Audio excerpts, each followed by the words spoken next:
is Gary Biorgi. I'm an instructor at CSI in Command General Staff College, and this is our lesson on the Korean War, 1950 to 1953.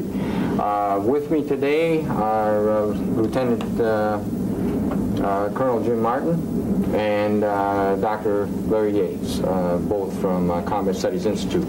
We're going to be talking about the Korean War and raising some issues that hopefully will help you in your preparation for teaching the course, teaching the lesson. Before we get into the meat of the lesson, I would just like to mention that there are a number of U.S. Army official publications that deal with the Korean War. We have this Combat Action in Korea by Geigler. We have a number of publications, books printed by Center of Military History. Here's Ebb and Flow, November 1950, July 1951, Policy and Direction the first year, and then south to the Naktong, north to the Yalu, and also the Medics War. And I think, Jim, you had another book. Yeah, there's a brand new book out the Center of Military History's just put out called Black Soldier, White Army, that deals with the 24th Infantry Regiment in Korea, which is a change from what you'll find in these books and how they've dealt with that regiment. So if you want an update, the issue really here is one of race, segregation and prejudice. And if you want an update, the new one, Black Soldier, White Army, from the Center for Military History, updates what's in the Appleman books. A couple here. This book is from the Foreign Relations of the United States series. There are a series of volumes. There is one volume for Korea 1950, and and then another volume for 51, and I believe a third volume for 52 through 54. So it'd be 3 volumes that cover the war years, and what they contain are declassified documents, mainly at the policy-making level, but they do get into military affairs. So, for example, in the 1950 Korea volume, you'll find the Pentagon's orders to General MacArthur in Korea, etc. So if you have access to a university, government documents department, or I don't know, public library, whatever, you might see if these are available.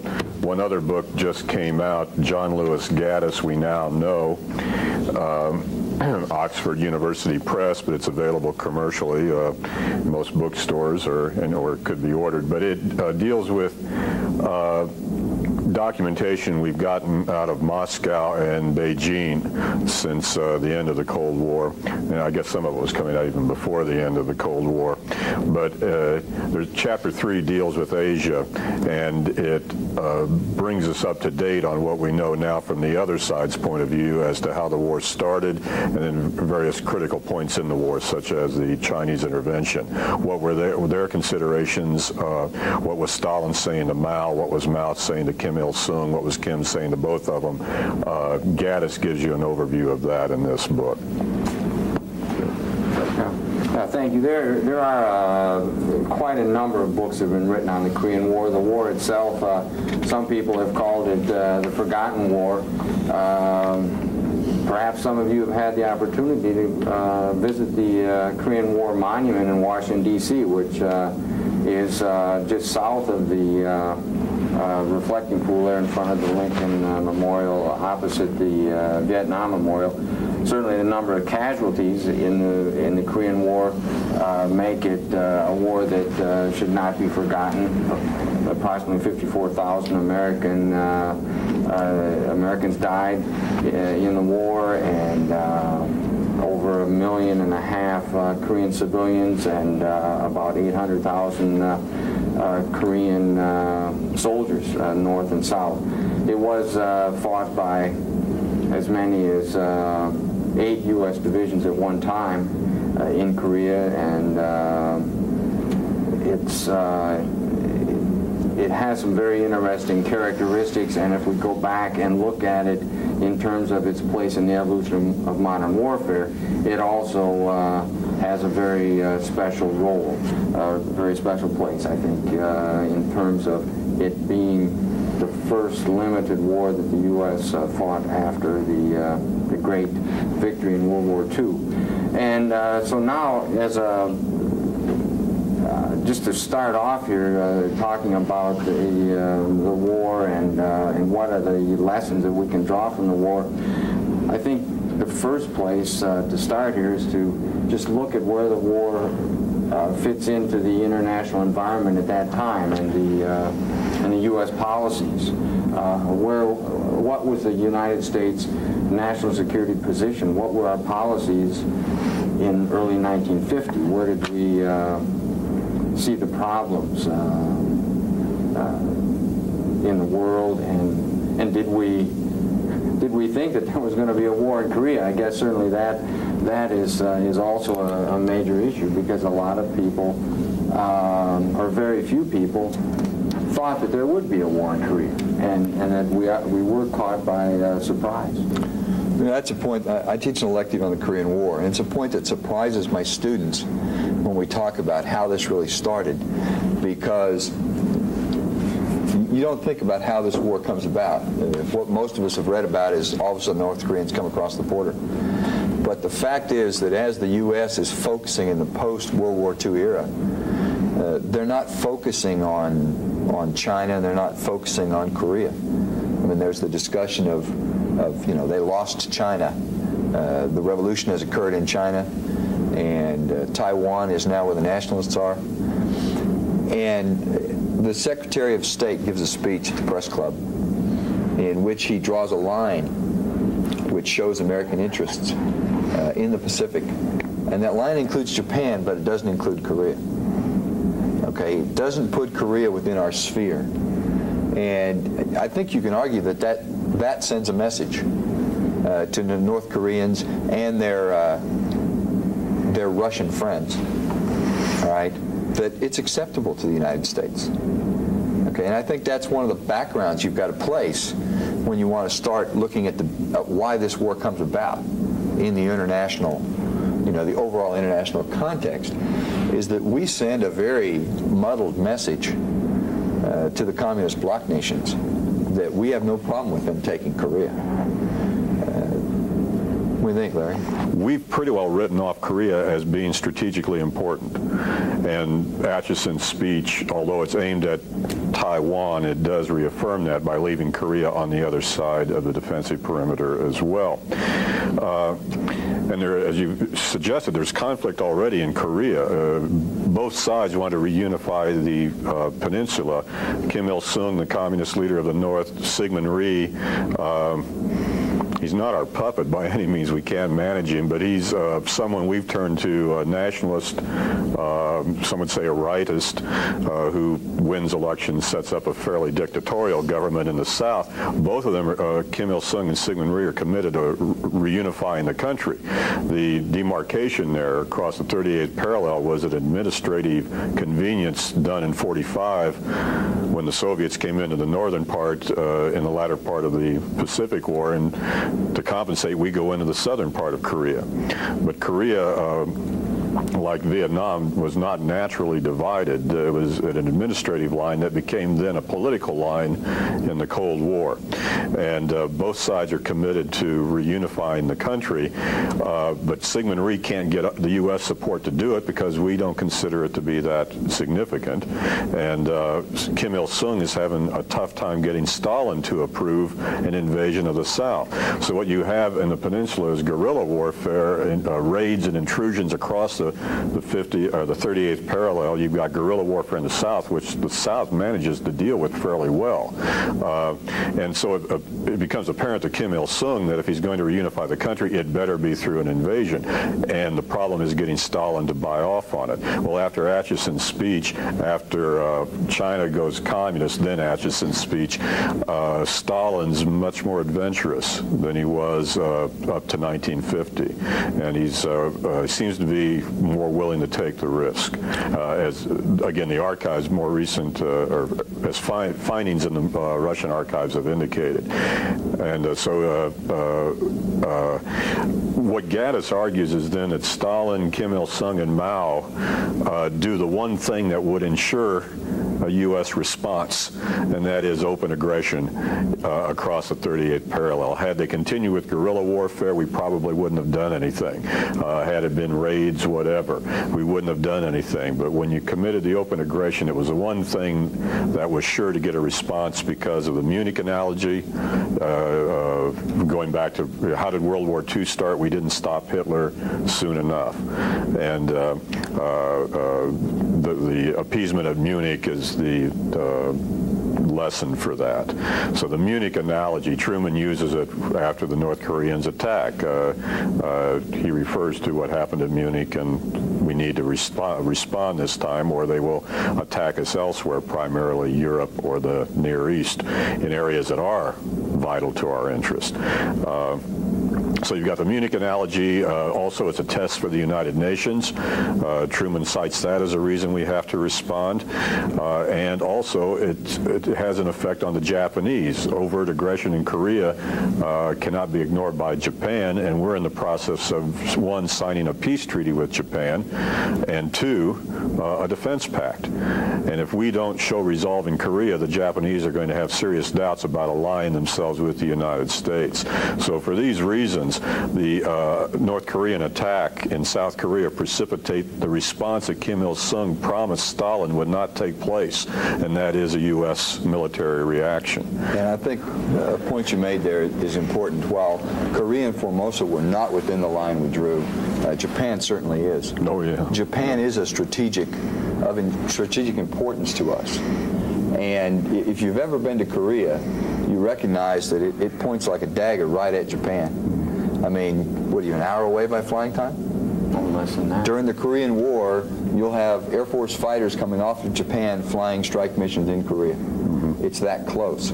So if you're going to protect Japan, you can't just give up Korea to the communist forces. So it becomes important to us because of the proximity to Japan. Yeah. Really and the issue here, the Japanese psychology, I mean, it's very easy, to think, well, we're not going to get involved on the mainland of Asia and all of that. But once we actually are faced with the fact that here is an invasion of Korea, when we've had the containment strategy, the Truman Doctrine, in fact, years before, sending aid to Greece and Turkey. And then all of a sudden, here's this actual armed invasion that's going to expand the area under communist control. We have to do something. And as you said, looking at Korea as a dagger pointing at Japan, this was the strategic mindset within Japan that led Japan to try to gain control over Korea in the late 19th century and eventually annex Korea in 1910. For Japan's security, national security, they wanted control of Korea.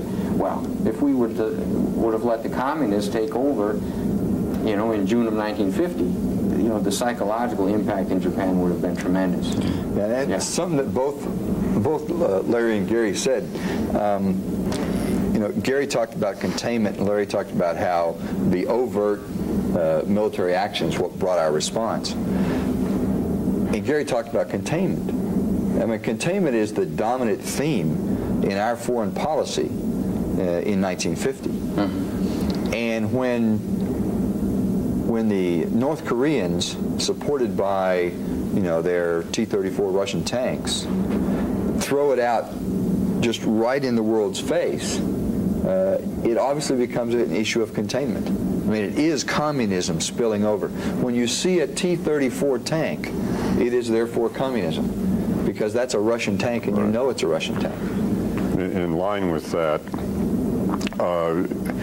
and again, this may be part of the Cold War lesson, or you might want to use it now or not at all, but in early 1950, or by the spring of 1950, you have a reassessment of containment policy in the form of National Security Council Paper 68, or NSC 68. And NSC 68 identifies international communism as the threat, not simply Soviet expansion, which it had been before. It's now international communism. So like you say, when you see Russian tanks and Korean communists coming across the parallel, it's a part of an international movement as we see it. It may not be monolithic. We still hope there are fissures between the Russians and the Chinese, but it appears as though they are, at least in this case, acting in concert as they are. The documents demonstrate that now, and that we cannot ignore the threat. But again, the U.S. response is based upon several points. What I think we've touched upon them all, but to summarize, the Munich analogy, if we don't respond, they will hit us elsewhere. They will only encourage them to do more in the Near East or in Europe, where our real interests are in Europe. Also, it will hurt Japan. The psychological effect on Japan, we cannot allow that to happen. It's a test of the UN and collective security. And at this point, the UN is still seen as, or there's still hope for the UN to perform the role that we had envisioned for it, as helping to maintain the peace. So in this Cold War context, you can't, what was a non-strategic area all of a sudden becomes a major interest. It's not a vital interest. We're not going to fight to the death for it. And there are times we're ready to get out. But it's no longer a peripheral interest over which we have no interest, which it was before June of 1950. It's somewhere in between. One historian has called it a major interest. We'll fight to save the South Korean regime. At least that's the initial objective. We'll get to war objectives later. But we'll fight for South Korea to a certain degree. If we get pushed off, well, we'll reassess it then. But there are indications that if we had been pushed out, we probably would have accepted it. But we don't know. That's speculation.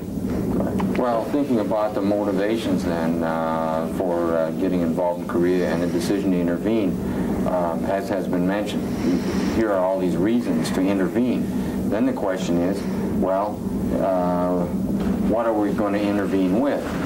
What tools do we have to use to serve our national policy objectives here? And the unfortunate reality is that we have an unprepared military. The Army is unprepared, the Navy is unprepared, the Air Force is unprepared for this, to fight this war. And what does that mean then for the soldier who's sent off to fight the North Koreans? It's going to mean trouble. And we have Task Force Smith then, which has been used ever since the Korean War as an example of unpreparedness, the hollow Army, forcing the Army to, forcing the soldiers to get into a dangerous situation because the government did not provide them the training, preparation, equipment, whatever, the numbers that would allow them to go and win that first battle. And this is a spin-off of the last lesson. Larry talks about the Cold War lesson, and this is a very tightly tied lesson to that one. Because, I mean, the reason that we have this hollow army that Gary talks about is because, you know, our national military strategy is really wrapped around the bomb. It's wrapped around that huge advantage that we have in nuclear weapons. And so the individual soldier, the tank, does not deliver that weapon.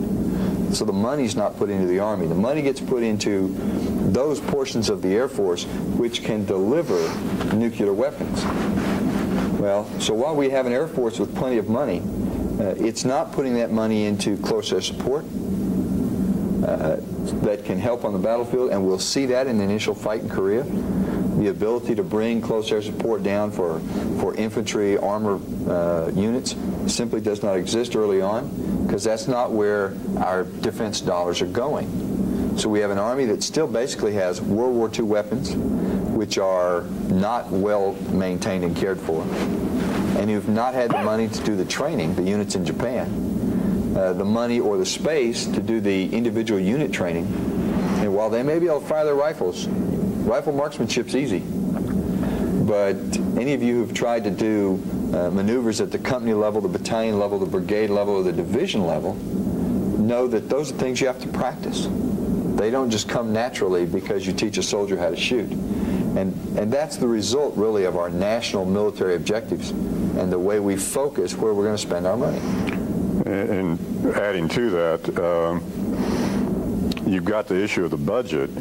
The idea of a balanced budget as a political issue is nothing new. It's in today's news, of course, but Truman was committed to balancing the budget because if you don't have it, you're going to have runaway inflation, you can ruin the economy and lose the Cold War right there, a theme that Eisenhower will come back to after the Korean War when he's president. But the need to balance a budget, a military strategy based on the bomb, and among the services, the preference for the Air Force over the other two. The Air Force, which we haven't discussed, becomes a separate service in, what, 1947? And I assume that's part of the Cold War lesson, the National Security Act of 47 and all of that. But these considerations are at play, budgetary as well as strategic. You know, I think this all rolls in because you talked about the decision to intervene, and that's where we really got started.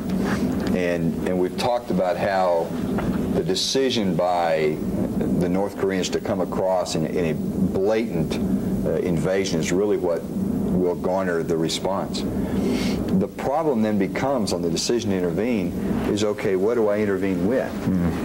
That becomes the real issue. We have, what, just over 2 divisions, rather hollow divisions in Japan? 4. We have 4 there. Yeah, the whole army has 10 divisions. 4 are in Japan, and I think in the reading that's assigned for this lesson out of Weigley does a good job of talking about the accident of geography that puts 40% of our divisions within an hour's flying time or 2 hours flying time of the Korean Peninsula. And you know what's interesting is, though we've got 40% there, when the president makes his decision to go ahead and say, okay, yeah, General MacArthur, anybody under your command, you can commit. The problem is, well, we send Brad Smith and Task Force Smith. But how many anti-tank rounds do they take with them? They take 6. And what is that? Half of what's in the Far East Theater? So while we have 40% of our divisions an hour away, there's no ammunition to stop tanks. One comment I'd like to make here, most students who haven't looked into this war much envision the North Korean forces as being just like the Chinese forces, which will cross the Yalu. Those are infantry-heavy, mass wave assaults, and that's not accurate. The columns which will shred Task Force Smith and will run the Americans back into the Pusan perimeter are tank-heavy. They are being pushed forwards on the roads behind T-34 tanks. I mean, that's what shreds Task Force Smith, is the T-34s, and their inability to even dent them or slow them down. So there's a misunderstanding there, and you need to make sure your students understand that. It's 2 different types of ground war. The first one is a tank battle, where infantry trying to take on tanks. Later at the Yalu, yes, it will be wave after wave mass assaults of Chinese infantrymen. But that's not true when the North Koreans come across. Yeah. And the thing is, how could that happen? Given the intelligence devices, surveillance devices we have today, it's you can't imagine an opponent that easily massing armor without us knowing about it. Well, we didn't have those things back then, and it was just generally assumed by the Korean military advisory group that we left behind when U.S. occupation troops pulled out in '49. The K-MAG, as it was called, the general that led that, and I don't recall his name, but his assumption was that you cannot use T-34s in Korea. The terrain is too rugged for their use. Well, the North Koreans proved him wrong, and it proved catastrophic because on the basis of that assumption and others, the United States had not supplied Sigmund Rhee with tanks that could be used against tanks, with aircraft that could be used against tanks, or with artillery, or heavy artillery. The reason being is if we gave him those things, our assumption was he'd go north with them and precipitate his own war. So we withheld the heavy weaponry that he could have used against tanks on the assumption that the other side couldn't use tanks, and the assumption was wrong. And here they come, and as Jim said, what is our response? And one thing to keep in mind, it is incremental. We don't immediately commit Task Force Smith. Truman meets Sunday at Blair House with his advisors, and the initial response is air cover for the South Koreans and our advisors. Then it's air and naval support south of the 38th parallel. Then it's air and naval support north of the 38th parallel. U.S. aircraft and naval vessels in the vicinity taking part. And finally, by the end of that week, with the realization that the air and naval power are unable to stop the North Koreans by themselves, the decisions made to send in land troops, Task Force Smith being the first contingent to arrive, and its legend lives on. You know, my students are absolutely amazed when we do the piece on Task Force Smith. And I have a copy of a letter that Brad Smith wrote some years ago to a CGSC student, and talks about how, well, you know, they did the best they could with what they had. And my students keep going, how could any American commander send a thrown-together battalion task force with 6 anti-tank weapons, a few howitzers, you know, hadn't trained together at all, and throw them up against armored columns? It's unconscionable. But I think the fact of the matter is that the guy who saw Brad Smith off at the airport basically told him, Brad, just go show the flag. When they see the Americans are there, they'll stop. Okay? And, you know, we consistently underestimate, I think, our enemies in the Far East. We'll see it again in the Vietnam lesson. And we believe that if we showed the American flag, Brad Smith stood up there with his helmet on, looked like a GI, they'd go, oh, the Americans are here, let's turn around and go back.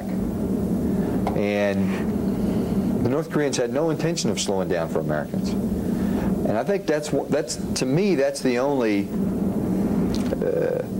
answer that makes any sense as to why you send Task Force Smith. Because you don't think they're really going to have to fight it out. You're not sacrificing American bodies. You're doing a show of force, and that's all it's going to take for these guys to go back north again. It's one thing to take on the South Koreans. It's a totally different thing to take on American soldiers. And just so we're clear, we don't see him in conflict. Again, Kim Il-sung is not expecting the Americans to intervene. But once they do, he's already started his juggernaut. He's not going to call it to a stop. He's going to, if need be, he'll look to the Chinese and Russians for more support. But that comes down the road. But he does not expect the intervention. But when he sees the flag, he doesn't turn it around. It keeps going. The momentum is there. But again, both sides have misinterpreted the other's intentions. They've misgauged the other, and they're both going to pay for it. Well, this issue of what is or is not unconscionable, as we look at what happens to the 24th Infantry Division, basically, I think General Walker was prepared to sacrifice that division to gain time, because he knew that he had to somehow gain enough time to set up the Pusan perimeter, and the division is pretty well smashed as it does withdraw from that early July up there by Osan down through Taejon and then Taegu and so on. Finally, we're in the Pusan perimeter, and that area has been reinforced then. And eventually there are 100,000 troops that are in the Pusan perimeter. And then MacArthur is thinking, well, I guess we're not going to fight this out in the Pusan perimeter. I'm going to take a strategic action here, and we're going to have an amphibious landing and bring back some flexibility and fluidity to the battlefield. And we have the Incheon landing, which we didn't talk about the command relationships that are set up here when the war begins. And of course, MacArthur had been in Japan as supreme commander of Allied powers, as the supreme agent of the occupation of Japan.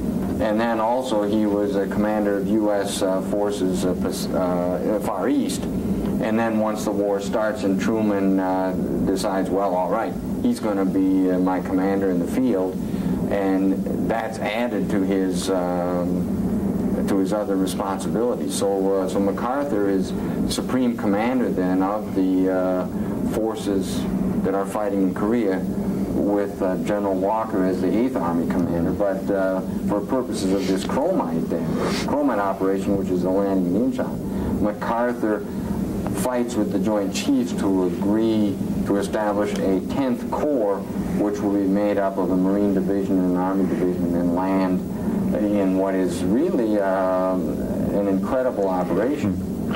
We come back, just maybe to take this chronologically, let's fill in just a little bit on MacArthur and the command, and then Pusan, and then Incheon. On the Pusan perimeter, might suggest to you, we've got a Leavenworth paper, which I think is listed in your syllabus, by Glenn Robertson's Counterattack on the Nakdong, which shows just how tenuous that line is. When you look at a map, it looks like a fairly solid line down on the southeastern tip of Korea. It's not. It's a porous line, and Walker is constantly having to shift units around to fill that line in and to hold it. And Glenn's paper, his Leavenworth paper, deals with that. These are available to you free of charge, and in a class you might ask one student to read it and do a report or whatever. You might not, but just as a suggestion, that paper is available free of charge. It deals with the Pusan perimeter and the actual fighting there, and this may be something you want to exploit. On the command front, I think you mentioned, but keep in mind, MacArthur is a UN commander as well. I mean, this is a UN coalition. We passed the resolutions that make it a UN endeavor. MacArthur is the UN commander, but who's he answering to? Not necessarily the Secretary General of the UN. He's answering to Harry Truman, up to a point. But the Americans are running the war, but it is a coalition. There are foreign troops that will fight under MacArthur in Korea, and other nations will supply aid and of support. But it's a UN effort, a UN flag, but the U.S. is calling the shots. So I just need to clarify that. You get to Pusan, where we finally stabilize the line, reinforce, and then MacArthur has his idea for the end run at Incheon. And something you can bring up with your students, which will hit a good note. Today we deal a lot with the idea of force projection.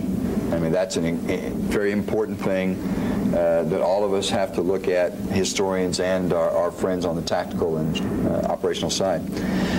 And really the decision to buy time by Walton Walker, what he has to do is he has to buy enough time for America's ability to project forces to outweigh what the North Koreans can send south.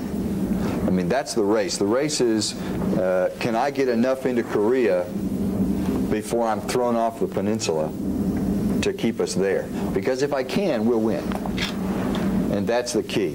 It's a race not of how fast did we get here or there, but how fast can I get ships to put American soldiers, tanks, and equipment into this little tiny perimeter, which, I mean, at the point, there are North Koreans within 15 and 16 miles of the port of Pusan.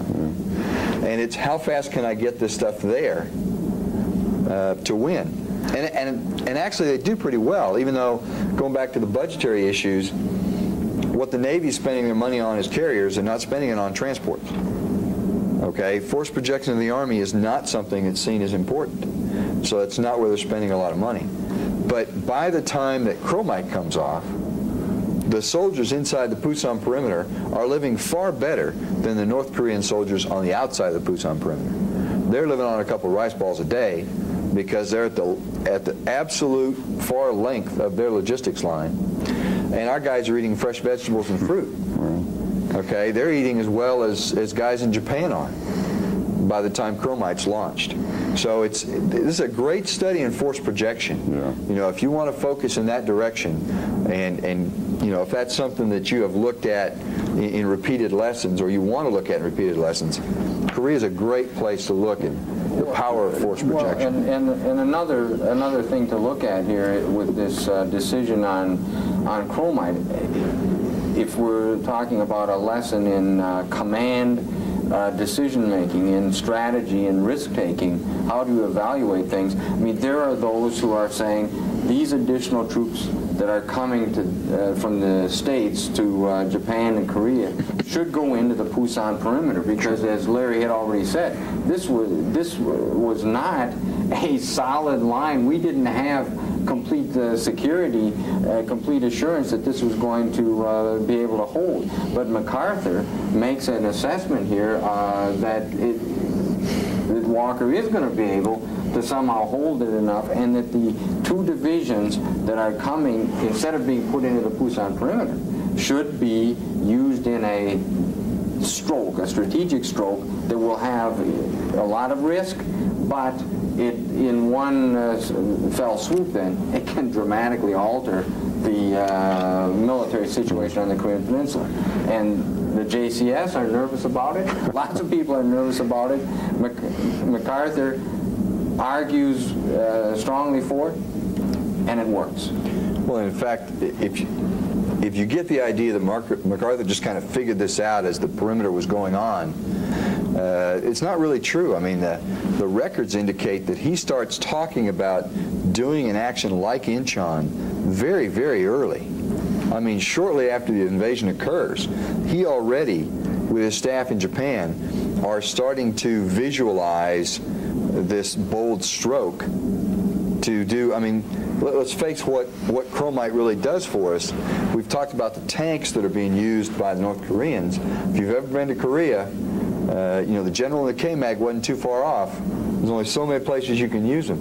And if you follow the battle calendar down, you'll see they follow the highway, the main highway that goes Osan, Pyongyang, then down Daejeon, Daegu. I mean, that's where the battles are. Just following that road down there. And he's going to cut that road. Because if you cut that road up above at Seoul, and it goes right through Seoul, and you cut off the fuel supply to the North Korean tanks, they're going to wither up and die. And he starts thinking about that very, very early on. I've read one author who says that when he lands in Osan, or he lands in, it's north of Osan, Suwon, when he first lands, and he'll take a jeep up to look across the Yalu, or look across the Han River, that even then he turns to an aide and starts talking about a bold stroke coming from the ocean in the area of Seoul. So this is something that pops into Doug MacArthur's mind real early on. When you were talking about this road and you mentioned Osan, and then you said Pyongyang, I think maybe you were thinking Pyeongtaek. Pyeongtaek. Okay. Sorry, I was going north already. One question you might ask the students regarding Incheon, and that is this an example of MacArthur's brilliance, or is it just pure common sense? I mean, we've had officers come through here arguing both ways. You know, that here you got the JCS, they're inclined not to approve it. MacArthur's eloquence wins them over. There's a recent documentation that suggests that Truman sending some atomic bomb components out in that direction also helped the JCS go for it. But MacArthur talks about the second hand of destiny ticking away and all of this, and he convinces them this is the thing to do.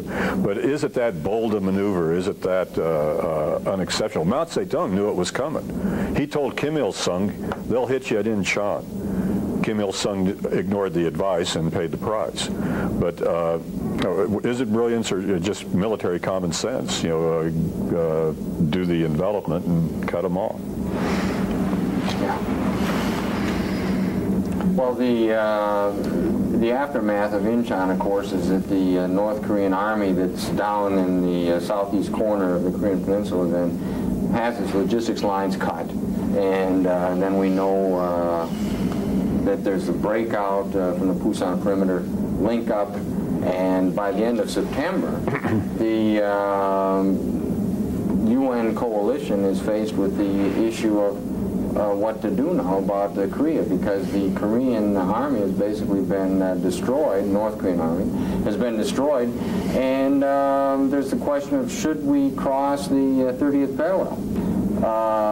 The issue of war aims changing at this point when it looks as if, hey, we can accomplish a lot more, we can achieve a lot more than just returning to the pre-war situation. And so we have a debate in the UN, in the U.S., and so on, and other places in Korea, what to do.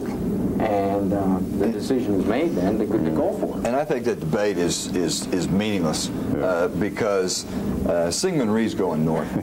You know, I don't care what anybody else says. Syngman Rhee's going north. So he's either going by himself or he's going with us. And at this point, MacArthur argues and Truman agrees that if he's going, we better go with him. Because one way or the other, he's going north. And there are, excuse me, there are compelling reasons to do it. One point to make, and again, we see this not only as giving you suggestions, but also information you might not have in the readings. As the Foreign Relations series documents in there make clear, American policymakers within an interagency, actually, State Department, Defense Department, CIA, the second echelon, right below the secretaries, they're talking in July of 1950 about when we get to the 38th, what are we going to do? It's not a question of if we get to the 38th, it's always when we get to the 38th. They're assuming that Pusan perimeter will hold and ultimately will push them back. And the question becomes, do we cross the 38th? As Jim said, Syngman Rhee's already decided that. He's going north. He's got the wherewithal to do it now. The question is, will the UN go with him? Will the U.S. go with him? And one thing you might do is ask your students, you know, if you're the commander-in-chief, if you were MacArthur, what recommendation would you make? If you're Truman, what decision will you make, and on what basis? Would you go north or not? As Jim said, there's really not a heck of a lot of debate. All the reasons say go north. The only one that causes some caution is if we go north, the Chinese and the Soviets might intervene. And that causes some real consternation, but not enough to override these other concerns. Yeah, and a comment on that issue of Chinese intervention. I mean, you know, as we look back, we know that's what actually occurs. Yeah.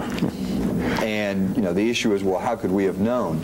Well, the fact is that we could have known, because Mao Zedong does in fact tell that we don't have direct relations, diplomatic relations, but he in fact tells, who's it, Indian? The Indians. The Indian ambassador, that if the Koreans come north, that's one thing. I have no problem with that. But if the Americans come north, okay, basically he says that he'll have to take some action. And again, I take that back to our continuing, we continue to underestimate Asian enemies. Okay, and we didn't believe he'd do it, or he couldn't do it without us knowing it was coming. All right. The fact of the matter was, he was already moving troops towards the border. By the time we hit the 38th, he's already got. He's there in July. So I mean, he's ready to go much earlier than we would start looking for him. But you know, I agree. There is no other option. You go north at this point, and you know, if you believe Mao Zedong, then you try to bluff him out of coming. You know, with nuclear weapons or whatever you try to bluff him with. But we did have a semblance of a warning that the Chinese would come across. Mao was rather open about that. Well, that's right, and also, you know, in terms of looking for what's going to happen if we cross the 30th parallel, I think this concern about Chinese intervention or Soviet intervention is there, and in a sense, the JCS does give MacArthur some guidance as to what to do if there is a Chinese intervention or a Soviet intervention. We're supposed to stop, you know, moving north, which in a sense is a rule of engagement then that we're now fighting this war under. And also Truman, as he's making his decision and looking towards the end of the war, he flies to Wake Island and meets with MacArthur and asks MacArthur about this possibility. Well, what's going to happen if the Chinese come? MacArthur says, well, don't worry about it. They're not going to come, I think, for some of the reasons that Colonel Martin's mentioned. Well, it doesn't make sense. They've just had a long, bloody civil war. They need the time for economic reconstruction. It would. We've got overwhelming firepower. They don't have the army that we have. So why would they want to get in there and lose? Which is what MacArthur says to Truman. That will happen if the Chinese come in. We'll beat them. So don't worry about it. And the closest thing, and if they come, hey, we win. And the closest thing you've got to an Asian expert in the military is Douglas MacArthur. Yeah. He spent his whole life there. He spent the last 17 years there.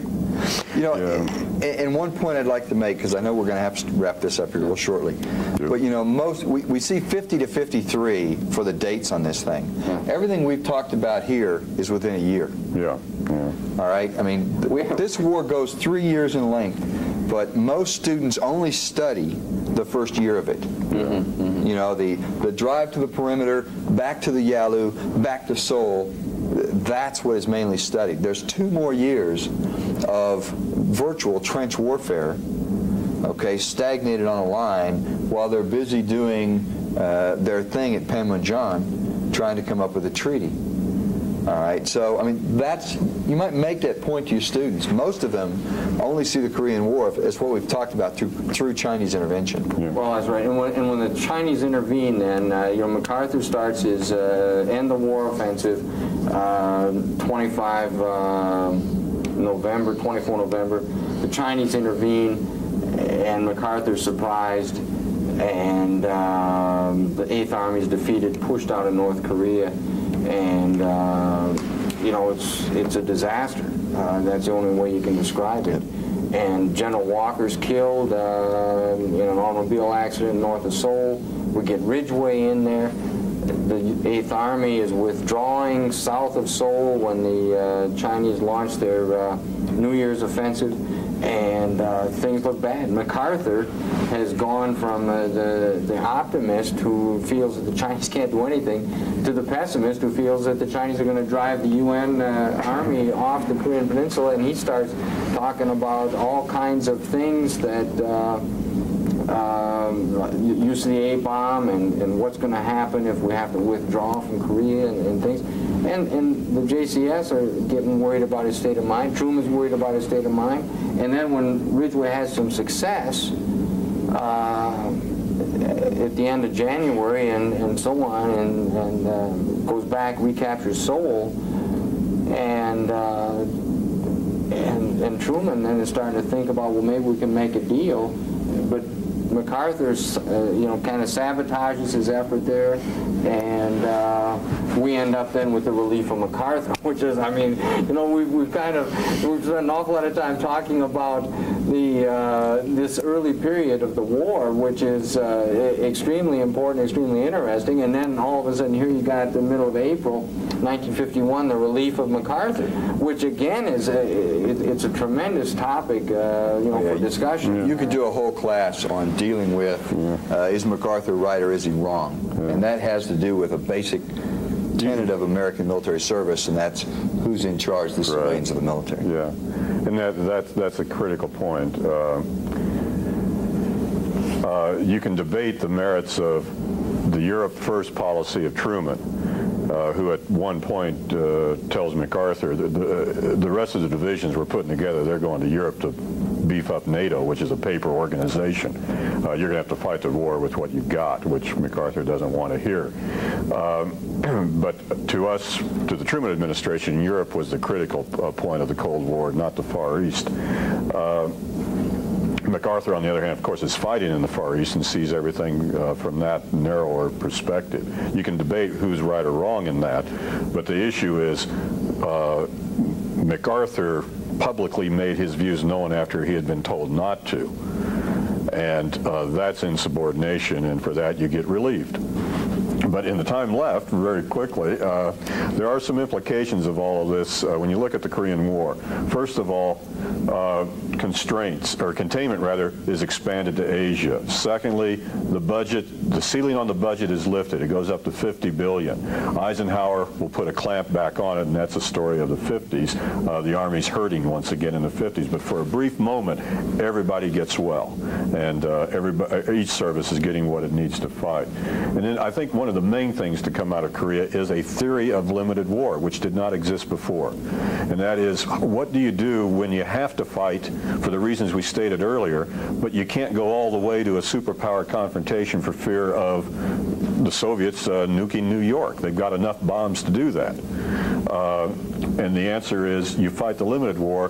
What is the limited war theory? You use enough military force to convince the other side they can't win militarily and they need to negotiate. Well, a lot of people are going to die to get that political negotiation. MacArthur's view is there's no substitute for victory. Harry Truman is essentially saying, yes, there is a political settlement, but one based upon our convincing the other side through the loss of our lives and our sacrifice that they cannot win.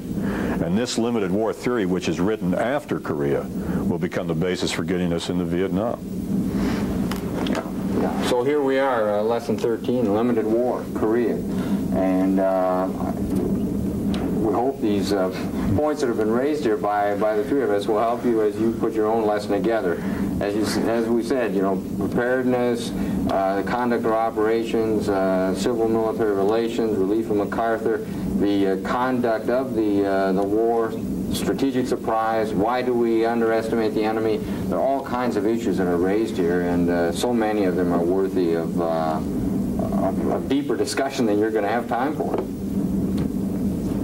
History's just put out called Black Soldier, White Army, that deals with the 24th Infantry Regiment in Korea, which is a change from what you'll find in these books and how they've dealt with that regiment. So if you want an update, the issue really here is one of race, segregation and prejudice. And if you want an update, the new one, Black Soldier, White Army, from the Center for Military History, updates what's in the Appleman books.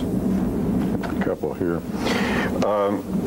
This book is from the Foreign Relations of the United States series. There are a series of volumes. There is one volume for Korea 1950, and then another volume for 51, and I believe a third volume for 52 through 54. So it would be 3 volumes that cover the war years. And what they contain are declassified documents, mainly at the policy-making level, but they do get into military affairs. So, for example, in the 1950 Korea volume, you'll find the Pentagon's orders to General MacArthur in Korea, etc.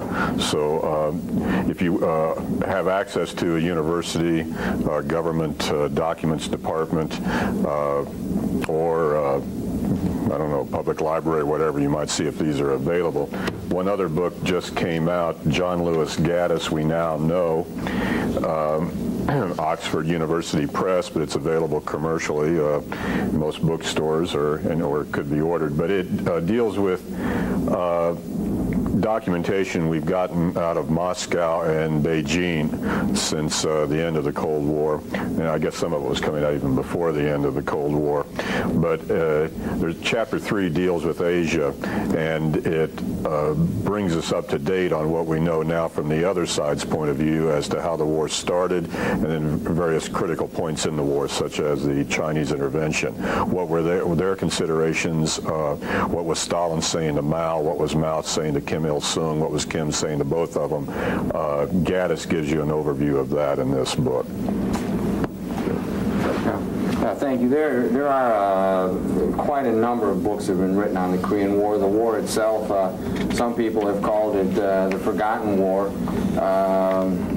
Perhaps some of you have had the opportunity to visit the Korean War Monument in Washington, D.C., which is just south of the reflecting pool there in front of the Lincoln Memorial, opposite the Vietnam Memorial.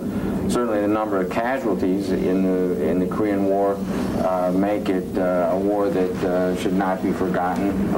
Approximately 54,000 Americans died in the war, and over 1.5 million Korean civilians and about 800,000 Korean soldiers, north and south. It was fought by